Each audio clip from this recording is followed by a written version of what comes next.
when you say the system conspires to Yeah, not let that happen, right? I It's true. yeah, I refer to it all the time as, it simply needs more gas.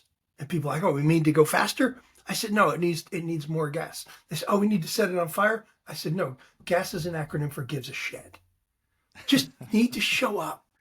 Like you Yeah. really give a shit about this person. Right. You really care about this person. And I'm Right. fortunate to have, like, with my health, um, I, I must seek them out, or I must know how to find them, or maybe it's a higher percentage. I have great doctors, Mm-hmm. incredible doctors. I have fired doctors. I have gotten in Mm-hmm. arguments inside of doctors' offices. I had a doctor walk in one time, and I started asking me what's going on. And I started talking, and he interrupted me within seconds. Asked me another question. I started answering. He interrupted me again. I said, "You've now interrupted me twice. You've asked me what I'm feeling. You asked me what's going on. I'm trying to get it out, but you keep interrupting me. Can you stop doing that?" And he looked at me like, "Shut up, I'm in charge here." I said, Like, "You know what? yeah, who are you to talk to Yeah." me? Like, I look like I look when I walk in the room. I'm probably wearing overalls and a flannel shirt and pulled up on a motorcycle. So he's kind of thinking, this guy doesn't know what he's doing. And I just said, "Look, this isn't going to work between us. yeah, It's not going to work. yeah, It's not me, it's you." And I think patients need to be empowered to understand that, who am I dealing with? Am I dealing with the right person? Are we a match? Are we simpatico?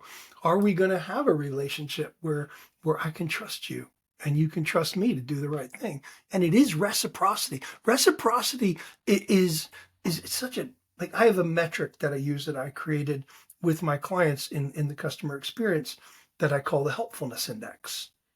And I'm not measuring your drug. I'm not measuring. What I'm measuring is, are you showing up as a manufacturer, as a helpful partner within compliance, within guidelines, but are you simply showing up helpful? And if you can ease practice for burden, the you can ease. patient or for all stakeholders? How do like is it focused on helpfulness to the patient? Yeah, to the Okay, patient and to the provider. okay, Are you sure, simply yeah, showing up cognizant of their needs and their time, yeah, what their expectations are, and adapting to meet those expectations? And a lot of it's derived from work. I stepped out of life sciences to work on a project around tourism with with the Austrian Board of Tourism and some of my partners, where we looked at, where do people feel good along the journey and why don't they feel good? And what would happen if we adapted and we adjusted those moments where the friction were? Are they more likely to be loyal and come back? It turns out they are. Turns out they spend more money. Turns out they return to the same places year over year and they tell their friends. So we're adapting that right. same metric into healthcare.